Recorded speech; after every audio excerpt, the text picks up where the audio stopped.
Good morning everyone. This is our next video of the online class of class 12th. Today we will discuss the chapter number 3rd of the remaining topics of reproduction chapter in human being.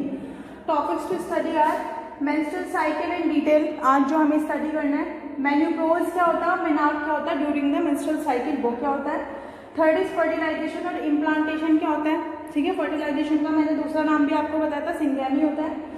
Fourth, pregnancy and embryonic development कैसे होगा कि अगर कोई foetus है उसके अंदर gastrula stage बन चुके हैं, morula, blastula, pregnancy, finally embryonic development कैसे होगा.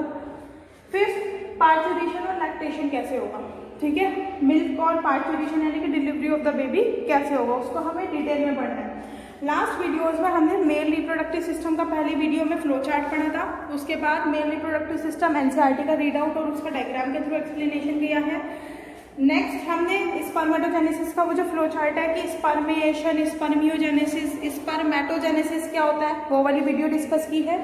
नेक्स्ट फिर हमने फीमेल रिप्रोडक्टिव सिस्टम के बारे में एक बार फ्लो चार्ट और एक बार वैसी वीडियो जो कि एनसीईआरटी बेस्ड डायग्राम वाली होती है वो. होप सो मुझे लगता है इतनी सारी वीडियोस जा चुकी है और आप लोगों ने वो वीडियोस देख ली होंगी, क्योंकि अगर आप लास्ट वाली वीडियोस देखेंगे जब भी आपको आगे वाली वीडियोस समझ आएगी, क्योंकि जो वीडियोस होती है वो एक दूसरे से लिंक रहती है. और मैंने पहले भी बोला है ये जो चैप्टर है, chapter number 3 that is reproduction in case of the human being, सबसे ज़्यादा इंपॉर्टेंट चैप्टर है. ठीक है, जिसके बारे में आपको पढ़ना है. आज हम एनसीईआरटी का 49 पेज नंबर पे मेंस्ट्रुअल साइकिल से स्टार्ट करने वाले हैं. देखो, मेंस्ट्रुअल साइकिल का मतलब क्या होता है. मेंस्ट्रुअल साइकिल का मतलब एक तरीके से ब्लीडिंग साइकिल. ठीक है, जब मैंने फीमेल रिप्रोडक्टिव सिस्टम बताया था, मैंने बताया था कि इसके अंदर ओवा निकलता है 450 फीमेल के अंदर. ठीक है, और जो गैमेट है, फीमेल गैमेट ओवा होता है और मेल गैमेट स्पर्म होता है. स्पर्म तो प्यूबर्टी से स्टार्ट होता है बनने मेल की बॉडी के अंदर और ओल्ड एज तक, जब तक उसकी डेथ नहीं होती वो बनते रहते हैं. लेकिन फीमेल के अंदर प्यूबर्टी के स्टेज पे स्टॉप हो जाता है. जितने ओवा बनने होते हैं वो बन चुके होते हैं, बर्थ तक बन चुके होते हैं उसकी. ठीक है, ओवरऑल कितने रह जाते हैं, 1 पेयर ओवी भी 450 ओवर रह जाते हैं. अब प्रेगनेंसी का केस है तो ओवा से मीट क्या हो जाएगा, स्पर्म मिलेगा, फर्टिलाइजेशन होगा, 2 सेल का स्ट्रक्चर बनेगा जिसको बोलेंगे जाइगोट. जाइगोट के बाद फिर फ्यूजन होगा, फ्यूजन होके 2 से 4 सेल, 4 से 8 सेल, 8 से 16, 16 से 32 ऐसे कर करके डिवाइड होगा और फिर फाइनली 9 मंथ इस काम में लग जाएगा, इम्प्लांटेशन होगा. 9 मंथ के पीरियड को हम क्या बोलेंगे, गेस्टेशन पीरियड. और फिर फाइनली डिलीवरी होगी गैस्ट्रोइंटेस्टाइनल, एक तरीके से पार्चुरेशन से फीटल इजेक्शन रिफ्लेक्स के थ्रू, एक तरीके से जिसके अंदर ब्रेन और न्यूरल सिस्टम कंट्रोल में रहता है उसके थ्रू सिग्नल जाएंगे हमारे ब्रेन को कि फाइनली हमारा ब्रेन में जो एक तरीके से फीटस बन चुका है, बेबी बन चुका है, अब उसका ऐसा टाइम है कि वो अब डिलीवरी के लिए रेडी है, कि अब उसकी डिलीवरी हो जाए, अब वो रेडी है, वो पूरा ग्रोथ हो चुकी है, उसकी पूरी डेवलपमेंट हो चुकी है. ठीक है, तो हम उसको क्या बोलेंगे, फीटल इजेक्शन रिफ्लेक्स क्या होता है, सबसे इंपॉर्टेंट टॉपिक है. गेस्टेशन पीरियड क्या है, पार्चुरेशन क्या है, लैक्टेशन क्या है. ठीक है, इम्प्लांटेशन भी मैंने आपको स्टार्टिंग में बताया था, जब गैमेट बनने होते हैं उस प्रोसेस को क्या बोलेंगे, गैमेटोजेनेसिस. ठीक है, और एक तरीके से इम्प्लांटेशन का मतलब है धंसना, inner wall of the uterus के अंदर धंस जाना इस बॉल का, एक तरीके से फीटस का पूरे प्रॉपर डेवलपमेंट के लिए प्लेसेंटा के थ्रू जो कि ट्यूब लाइक स्ट्रक्चर है उसको हम क्या बोलेंगे, इम्प्लांटेशन. मेनोपॉज हो गया और मेनार्क हो गया. राइट, अब मेंस्ट्रुअल साइकिल जो कि ब्लीडिंग साइकिल होती है. अब देखो ये जब अगर होती है जब प्रेगनेंसी का केस नहीं होता, यानी कि अगर ओवा को स्पर्म नहीं मिल रहा है तो ओवा अब ब्लीडिंग के रूप में हमारी बॉडी से बाहर निकलता है. अगर मैं आपको डायरेक्ट लैंग्वेज में बोलूँ तो उसको एक तरीके से क्या बोलेंगे, ब्लीडिंग हो रही है, क्योंकि हमारी बॉडी के अंदर ब्लड होता है. यूटेरस की वॉल के अंदर मायोमेट्रियम जो मिडल लेयर है, मैंने आपको बताया था यूटेरस की 3 वॉल होती है, एंडोमेट्रियम, पेरीमेट्रियम और मायोमेट्रियम. तो उसके थ्रू जैसे ही जाएगा तो वहाँ पे लीकेज स्टार्ट हो जाएगा, ब्लीडिंग स्टार्ट हो जाएगी, क्योंकि वहाँ पे स्मूथ मसल्स प्रेजेंट होती है और वो कॉन्ट्रैक्शन में हेल्प करती है. राइट, तो वो निकल जाएगा. अब इसमें देखो मेंस्ट्रुअल साइकिल में, जब मेंस्ट्रुअल साइकिल फीमेल की बॉडी के अंदर जस्ट स्टार्ट होती है उस पीरियड को नाम दिया है menarche. Right, starting phase of the menstrual cycle या फिर ब्लीडिंग साइकिल, उसको क्या बोलेंगे, मेनार्क. और जब ये 50 to 55 की एज पे स्टॉप हो जाती है उसको हम क्या बोलते हैं, मेन्यूपॉज. ठीक है, मेन्यूपॉज. पॉज का मतलब जैसे पॉज बटन नहीं होता कि हमने इसको पॉज कर दिया तो वो एक तरीके से यानी कि स्टॉप हो चुकी है, उसको बोलेंगे मेन्यूपॉज. राइट, और ये क्या है, पर मंथ होने वाली एक साइकिल होती है. ऐसे ही एक ओएस्ट्रस साइकिल भी होती है. ओएस्ट्रस साइकिल कौन सी होती है, हीट साइकिल होती है. हीट साइकिल यानी कि वो साइकिल जिसके अंदर ब्लीडिंग तो नहीं होती लेकिन हाँ हीट पीरियड प्रेजेंट होता है. और वो किन एनिमल्स के अंदर होता है, जैसे कि रैट हो गया, बफेलो हो गए, काउज हो गए, ठीक है। और इसके ओएस्ट्रस में भी मोनोएस्ट्रस यानी कि एक बार साइकिल हो, या फिर पॉलीओएस्ट्रस यानी कि बहुत बार होती रहे, वही हीट पीरियड वाली जो साइकिल है, राइट। अब देखो एनसीईआरटी के अंदर पेज नंबर 49 के ऊपर मैं रीड आउट करना स्टार्ट कर रही हूँ। The reproductive cycle in the female primates placental mammals होते हैं। इनके अंदर जितने भी जैसे हमारे एंसेस्टर्स हैं, पूर्वज है, मंकी, एप्स है ना, ह्यूमन बीइंग वगैरह, इन सबके अंदर ब्लीडिंग साइकिल होती है, जिसको बोलते हैं पर मंथ में होने वाली ब्लीडिंग साइकिल का नाम क्या है, एमसी बोलते हैं इन शॉर्ट में, menstrual cycle, right. And the first menstrual cycle begin at puberty is called menarche. ये मैंने बता दिया, जब स्टार्टिंग फेज होता है, जब मेंस्ट्रुअल साइकिल जस्ट स्टार्ट होती है, उसको क्या बोलते हैं, menarche. In the female menstrual is repeated at a average interval of the time 28 to 29 days के अप्रॉक्स इतनी होती है, रिपीट होती है।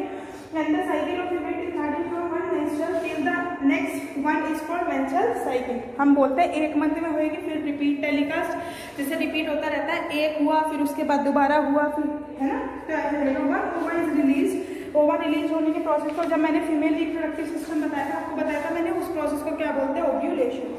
आप देखो ये यूटेरस के अंदर चल रहा है। अब बात है डिटेल प्रोसेस की, हमारी बॉडी के अंदर हुआ क्या है।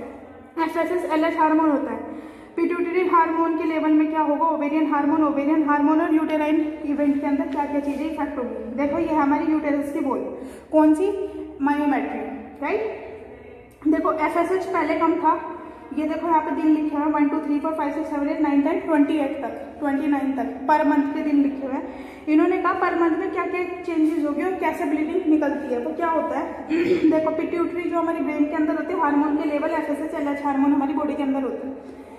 फर्स्ट 14 डेज तक तो पहले एफएसएच ज़्यादा होता है, फिर एलएच ज़्यादा हो जाता है। पीक पे जब बीच में महीने के 15 दिन में एलएच ऊपर हो जाता है ज़्यादा और एफएसएच कम हो जाता है। एफ जो ये हमारा एलएच है, ये पीक पे पहुंच के इसको बोलेंगे एलएच सर्ज, ठीक है। फिर ये वापस ज़्यादा हो जाता है, फिर फाइनली कम हो जाता है जब स्टार्टिंग वाला फेज आ जाता है। ओवेरियन के अंदर क्या है, जो ओवा है, ओवा बना, ओवा के अंदर पहले डेवलपिंग फॉलिकल ऐसे कर करके चेंजेस बनते हैं। अब ओव्यूलेशन हुआ, ओव्यूलेशन कब होता है, 14th डे पे होता है, मतलब महीने के 14 दिन में ओव्यूलेशन हो जाएगा। अगर प्रेगनेंसी का केस है तो ओवा से आगे जाइगोट बन जाएगा स्पर्म के साथ फर्टिलाइज होकर। लेकिन अगर प्रेगनेंसी का केस नहीं है, जाइगोट बनने से पहले कॉर्पस ल्यूटियम बनता है अगर प्रेगनेंसी है। अगर प्रेगनेंसी नहीं है तो corpus luteum regenerating corpus luteum में कन्वर्ट हो जाता है, यानी कॉर्पस ल्यूटियम अपनी कैरेक्टरिस्टिक फीचर को खो देता है। खो देने का मतलब क्या है, यही जो है ब्लीडिंग की फॉर्म में निकलता है। ओवेरियन हार्मोन और एस्ट्रोजन प्रोजेस्टेरोन होंगे, पहले एस्ट्रोजन ज़्यादा रहता है, फिर प्रोजेस्टेरोन ज़्यादा रहता है, समझ आ गई। फिर उसके बाद अपोजिट हो जाता है। ये यूटेरस की वॉल है, इसके अंदर ब्लड वेसल्स वगैरह, देखो ये फटनी स्टार्ट हो गई, ये फिर बननी स्टार्ट हो गई, ये फटनी स्टार्ट हो गई, ब्लीडिंग वाला दिखा रहा है, ठीक है। ये सारी चीजें इसके अंदर होती है। 1 to 3 डेज मेंस्ट्रुअल साइकिल वाला फेज बोलते हैं, जब हमारे महीने का 9 10 11 12 दिन हो जाता है, उसको फॉलिकुलर फेज या फिर प्रोलिफेरेटिव फेज के नाम से जानते हैं।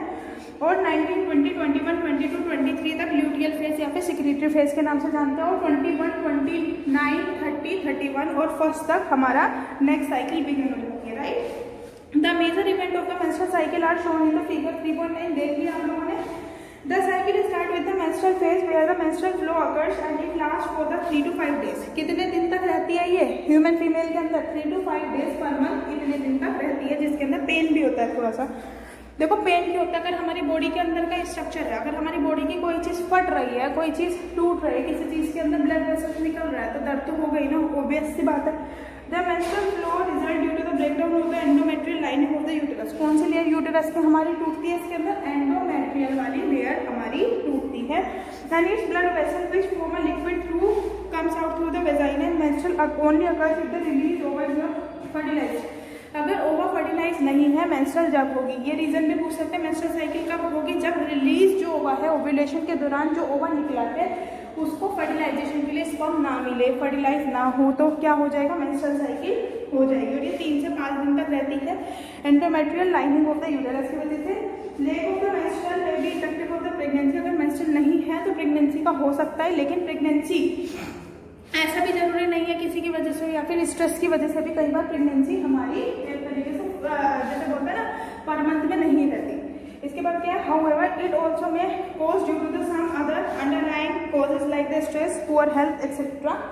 स्ट्रेस की वजह से, पुअर हेल्थ की वजह से भी रह सकती है, कई बार जो चेंजेस वगैरह रहते हैं। And this phase the primary follicle in the ovary grows to become a fully mature graafian follicle. ये क्या है, ओवा जब रिलीज होता है तो उसके अंदर कई सारी फेजेस चलती हैं, जैसे कि पहले प्राइमरी ग्रेफियन फॉलिकल, फिर प्राइमरी फॉलिकल, फिर उसके अंदर फॉलिकल्स यानी कि सेल्स की लेयर आ जाती है, फिर सेकेंडरी फॉलिकल, टर्शियरी फॉलिकल, फिर फाइनली मैच्योर फॉलिकल जब बन जाता है proliferation. This changes in the uterus regenerate through the proliferation and this changes in the ovary and the uterus are included by the changes in the level of pituitary and ovarian hormone. ये आपने diagram में देख लिया था कि ये changes किसकी वजह से हुआ है, ओवेरियन और पिट्यूटरी हार्मोन की चेंजेस की वजह से। पिट्यूटरी हार्मोन कौन कौन से थे, एफएसएच और एलएच। ओवेरियन हार्मोन कौन कौन से थे हमारे, एक तरीके से जैसे ओव्यूलेशन कॉर्पस ल्यूटियम में कन्वर्ट करने में हेल्प करा था, प्रोजेस्टेरोन वगैरह, राइट। ओवेरियन हार्मोन, प्रोजेस्टेरोन और एस्ट्रोजन। एक चीज और याद रखना, प्रोजेस्टेरोन और एस्ट्रोजन को अगर हमें अलग अलग नाम लेके बताना है तो हम क्या कहेंगे, इसको ओएस्ट्रोजन नाम लेके बताते हैं, राइट, ओएस्ट्रोजन। हम इसके बाद क्या है, गोनेडोट्रोपिन के हार्मोन एलएच एफएसएच होता है, increase gradually due to the follicular phase, बता दिया। फॉलिकुलर फेज है, मैंने बताया पर मंथ के अकॉर्डिंग, सपोज जितने दिन है उसमें इन्होंने फेजेस डिवाइड कर दिए मेंस्ट्रुअल साइकिल के अंदर, और वो मैंने हार्मोन आपको बता ही दिया था। सबसे पहले कौन सा है, पिट्यूटरी के हार्मोन गोनेडोट्रोपिन, एफएसएच और LH, and it stimulate the follicular development as well as the secretion of estrogen by the growing follicle. Both LH FSH attain a peak level in the middle of the cycle about 14 days, बता दिया मैंने। LH FSH peak पे पहुंच जाते हैं क्योंकि LH सबसे ज्यादा पहुंच जाता है इस maximum level due to the mid cycle, इसको बोलेंगे एलएच सर्ज। ये भी क्वेश्चन बहुत पूछा जाता है, एलएच सर्ज क्या होता है, क्योंकि 14 डे महीने के एलएच हार्मोन पीक पे पहुंच जाता है मेंस्ट्रुअल साइकिल के दौरान, तो उसको हम क्या बोल देते हैं, LH surge. Can include the rupture of the graafian follicle and thereby the release of ovum, और उसको क्या बोलेंगे इन्होंने, रिलीज ऑफ द ओवम, जिसको ओव्यूलेशन के नाम से जाना। And the ovulation ovulatory phase is followed by the luteum phase during the remaining part of the graafian follicle transform as a corpus luteum. Corpus luteum अगर pregnancy है तो बाद में डेवलप होगा, अगर प्रेगनेंसी नहीं है तो ये रीजनरेटिंग कॉर्पस ल्यूटियम में कन्वर्ट हो जाता है। रीजनरेटिंग कॉर्पस ल्यूटियम का नाम क्या है, कॉर्पस एल्बिकेन, राइट। जब किसी ने पूछा रीजनरेटिंग कॉर्पस ल्यूटियम का नाम क्या है, अगर एमसीक्यू के अंदर आ गया तो आप क्या बोलोगे, कॉर्पस एल्बिकेन, ठीक है। The corpus luteum secrete a large amount of the progesterone. कौन सा हार्मोन निकलता है कॉर्पस ल्यूटियम से, अगर किसी ने आपसे कहा तो आप क्या कहोगे, प्रोजेस्टेरोन निकलता है। This is essential for the maintenance of the endometrium. देखो एंडोमेट्रियम हमारी मेनोपॉज में वो मेंस्ट्रुअल साइकिल के दौरान टूटी थी, क्या थी endometrium, outer most layer of the uterus की आउटर मोस्ट लेयर थी, ठीक है, जो कि ब्रेक डाउन हो रही थी मेंस्ट्रुअल साइकिल के दौरान। अब उसको जो मेंटेन, अगर एक महीने में वो टूट गई, मैंने टूटी भी दिखाई आपको डायग्राम के अंदर, अगर वो टूट गई तो उसके बाद वो बनेगी भी तो दूसरे मंथ के लिए जब मेंस्ट्रुअल साइकिल अगेन होगी रिपीट, तो उसको दोबारा बनाएगा कौन, कॉर्पस ल्यूटियम से जो हार्मोन निकला। कौन सा हार्मोन निकला था, प्रोजेस्टेरोन हार्मोन। उस हार्मोन का नाम क्या था, एक तरीके से ओवेरियन हार्मोन बोल सकते हो आप, ठीक है। वो क्या कर रहा है, वो दोबारा से एंडोमेट्रियम की मेंटेनेंस के लिए रिक्वायर्ड है वो हार्मोन, ठीक है। अब देखो Sajan, endometrium is necessary for the implantation of the fertilised ova and other events of the pregnancy. अब इसका काम क्या है, जो एंडोमेट्रियम वाली इनर लेयर होती है उसका काम क्या है, इम्प्लांटेशन में भी हेल्प करता है। सबसे पहले मेंस्ट्रुअल साइकिल के ब्रेकडाउन में भी हेल्प करता है, दूसरा एक तरीके से इम्प्लांटेशन में भी हेल्प करता है, इम्प्लांट होने में, धंसने में। अब इसके बाद क्या, during pregnancy all the event of the menstrual cycle stop and there is no menstrual cycle. Pregnancy के अंदर मेंस्ट्रुअल साइकिल के जितने भी इवेंट होते हैं, ब्लीडिंग साइकिल के जितने भी इवेंट होते हैं वो सारे के सारे क्या हो जाते हैं, एक तरीके से स्टॉप हो जाते हैं, जबकि कोई भी मेंस्ट्रुअल साइकिल उसके अंदर नहीं रहती। This causes disintegration of the endometrium leading to the menstrual marking a new cycle. और उसके बाद जब एंडोमेट्रियम टूटेगा तो न्यू साइकिल की बिगनिंग स्टार्ट हो जाएगी। In human being the menstrual cycle is around the 50 years of the age and this is termed as menopause. ये मैंने आपको बताया, स्टार्टिंग फेज किसको बोलते हैं, मेनार्क बोलते हैं। अगर हमारी मेंस्ट्रुअल साइकिल की है और जो हमारी 50 to 55 इयर्स की उसमें अप्रॉक्सीमेट रुक जाएगी, उसको क्या बोलेंगे, मेनोपॉज वाली स्टेज बोलेंगे, राइट। ब्लीडिंग साइकिल वाली जो मेनोपॉज वाली स्टेज होती है। In human being the menstrual cycle is around the 50 years of the age and this is called as menopause, बता दिया।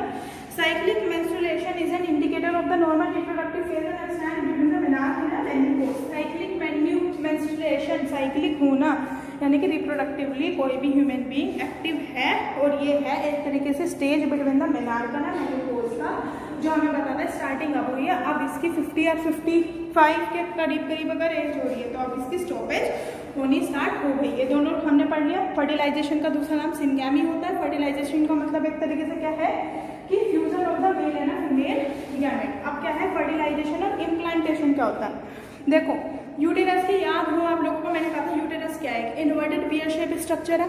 यूटेरस का ही नाम क्या है, एक तरीके से बूम, जिसके ऊपर ट्यूब लाइक स्ट्रक्चर थी, जिसको क्या बोला था, फैलोपियन ट्यूब। फैलोपियन ट्यूब का दूसरा नाम मैंने आपको बताया था ओविडक्ट। मैंने कहा था ओविडक्ट और फैलोपियन ट्यूब में क्या डिफरेंस है, किसके अंदर, किस एनिमल के अंदर हम क्या वर्ड यूज करते हैं, ओविडक्ट हम बेसिकली किसके केस में यूज कर रहे थे, रैबिट के केस में, लेकिन फैलोपियन ट्यूब हम किसके केस में यूज कर रहे थे, ह्यूमन बीइंग के केस के अंदर। अब बात आती है फर्टिलाइजेशन और इम्प्लांटेशन क्या होता है। देखो इन्होंने क्या है, during the population coitus semen is released by the penis in the vagina. Penis से वेजाइना, पेनिस क्या था, एक्सटर्नल जेनिटेलिया था मेल का, वेजाइना के अंदर द मोटाइल स्पर्म, मोटाइल क्यों, क्योंकि स्पर्म के अंदर टेल प्रेजेंट होती है, swim rapidly pass through the cervix enter into the uterus and finally reach the ampullary region of the fallopian tube. याद हो आपको ampullary region of the fallopian tube के अंदर की क्या होता है, फर्टिलाइजेशन होता है स्पर्म का और ओवा का, क्योंकि ओवा एक होता है वो लोकोमोट नहीं कर सकता एक जगह से दूसरी जगह, तो उसकी जगह पे कौन करेगा, लोकोमोशन कौन परफॉर्म करेगा, वो कौन करेगा, एक तरीके से ये, ठीक है ना, sperm. The ova released by the ovary is also transported to the ampullary region where the fertilization takes place. Fertilization can only occur if the ova and sperm are transported simultaneously to the ampullary region. Fertilization सिर्फ और सिर्फ जब होगा जब ओवा और sperm दोनों एक टाइम पे मीट करेंगे और फर्टिलाइज कर लेंगे। कहाँ पे, फैलोपियन ट्यूब के अंदर। अगर अलग अलग जगह पे है, स्पर्म चला गया, ओवा वहाँ पे मिला नहीं, तो अनफर्टिलिटी का केस होता है कई बार ये, ठीक है। अब इसके बाद क्या, this is the reason why no two of the population due to the fertilization and pregnancy. जरूरी नहीं है हर एक पॉपुलेशन फर्टिलाइजेशन या फिर प्रेगनेंसी को ही केस शो करते हो। The process of the fusion of the sperm with the ovum is called fertilisation. During fertilisation sperm comes in contact with the zona pellucidal layer of the ova and include changes in the membrane that blocks the entry of the additional sperm, and thus it ensures that only one sperm can fertilize an ova. The secretion of the acrosome, acrosome क्या था, cap like structure जिसके अंदर liquid भरा था sperm का, ठीक है, help the sperm enter into the cytoplasm of the ova तो the zona pellucida and the plasma membrane. देखो अब ये फर्टिलाइजेशन कैसे होगा, ये देखो ये डायग्राम दे रखा है आपका फिगर 3.10 51 पेज नंबर के ऊपर ओवा है। ओवा के चारों तरफ कई सारे लेयर्स प्रेजेंट होती है जो कहाँ से रिलीज हुआ है, ओवरी से, ठीक है। कहाँ हुआ है ये रिलीज, फैलोपियन ट्यूब के अंदर। इसके चारों तरफ सेल्स प्रेजेंट होते हैं जिनको बोलते हैं जूना पेलुसिडा लेयर, ठीक है। इसके बीच में ओवा और जूना पेलुसिडा लेयर के बीच में और सेल्स भी होती हैं जो बिल्कुल टच वाले सेल्स होते हैं, उनको बोलते हैं सेल ऑफ कोरोना रेडिएटा, ठीक है। देखो याद रखो सबसे पहले तो है आपका ओवा, ठीक है। ओवा के बाद हल्का सा स्पेस होता है जिसको बोलते हैं पेरीवाइटलिन स्पेस, ठीक है। उसके चारों तरफ एक सेल्स होती है जिसको क्या बोलते हैं, सेल्स को हम एक तरीके से जोना पेलुसिडा और फिर क्या है, corona radiata, cells of corona radiata. अब ये कई सारे लेयर है, अब जैसे स्पर्म आएगा इससे मीट करने के लिए, अब इसकी काम क्या है, ये प्रिवेंट करेगी जोना पेलुसिडा को। अगर बहुत सारे स्पर्म आ गए तो बहुत सारे इसको फर्टिलाइज कर देंगे ना, फ्यूज कर देंगे, तो जो जैसे रेस नहीं मारते कि पहले कौन आएगा, जो पहले आएगा वो उसको फर्टिलाइज कर देगा, तो वही वाली बात है। बहुत सारे स्पर्म होते हैं, मिलियंस में स्पर्म निकलते हैं, लेकिन ओवा एक होता है, तो उसके साथ जो जल्दी आएगा, जो जल्दी मूव करेगा, वो जल्दी आके इसको फर्टिलाइज कर देगा। समझ आ गई ये वाली बात। जोना पेलुसिडा लेयर का काम क्या है, इट प्रिवेंट द पॉलीस्पर्मी, इसको क्या बोलेंगे, ये प्रिवेंट करता है पॉलीस्पर्मी। पॉली मतलब बहुत सारे स्पर्म को आने से रोक देगा। समझ रहे हो ये वाली बात। अब देखो ये वाला जो आपका डायग्राम दे रखा है, इसके अंदर क्या दे रखा है, transport of the ova, fertilization and passage of the growing embryo through the fallopian tube. Figure 3.11 52 page number के ऊपर यहाँ देखो सेकेंडरी पोलर बॉडी जाइगोट बन गया। अब देखो ये जाइगोट है, फर्टिलाइज हो गया, जाइगोट बन गया, 2 से 4 सेल, 4 से 8, 8 से 32, 16, 32 ऐसे कर करके बन जाएगा। और ये कहाँ हो रहा है, इम्प्लांटेशन हो गया, development of the fetus, growing fetus, ठीक है। इसके बाद हम नेक्स्ट टॉपिक स्टार्ट करेंगे, pregnancy and embryonic development of parturition and lactation, और जो लास्ट रहता है वो रहता है फीटल इजेक्शन रिफ्लेक्स। आज के लिए इतना ही। एनसीईआरटी का आपको पेज नंबर 50, 51 और 52 रीड आउट करना है। अगर किसी को कोई भी प्रॉब्लम है तो फ़ोन नंबर आप लोगों के पास ऑलरेडी है, और जब कॉलिंग वगैरह होती है, क्लास टीचर्स वगैरह कॉलिंग करते हैं, तो आप लोग बोल सकते हो कि मुझे इस पर्टिकुलर टॉपिक में या पर्टिकुलर सब्जेक्ट में प्रॉब्लम है, तो आप लोग वहाँ से पूछ सकते हैं, ठीक है। एनसीईआरटी रीड करनी है, और जितने डायग्राम्स हैं, लेबलिंग उसकी याद होनी चाहिए, क्योंकि बोर्ड है, बोर्ड में सारी चीज़ें रिक्वायर्ड होती है और सारी चीज़ें इंपॉर्टेंट होती हैं, तो ये आपको पढ़ना है। आज के लिए इतना ही, नेक्स्ट वीडियो में आगे का टॉपिक कवर करेंगे, और होप्स और नेक्स्ट वीडियो में आपको ये चैप्टर भी खत्म हो जाएगा, ठीक है। किसी ने, मैं फिर बोल रही हूँ, किसी ने लास्ट की वीडियोस नहीं देखी तो प्लीज़ अपनी लास्ट की वीडियोस देख लीजिएगा। और मैंने एनसीईआरटी के क्वेश्चन भी भेजे थे, एनसीईआरटी के क्वेश्चन भेजे थे, डायग्राम्स की फोटोग्राफ्स भेजी थी, नोट्स भेजे थे, वो आपको सब कुछ देखना है, फीमेल रिप्रोडक्टिव, मेल रिप्रोडक्टिव, क्योंकि उसके बेसिस पे आपको चार्ट भी बनाना है, ठीक है। तो वो देख लीजिएगा, कोई डाउट है तो फिर पूछ लेना, ठीक है। आज के लिए इतना ही, थैंक यू।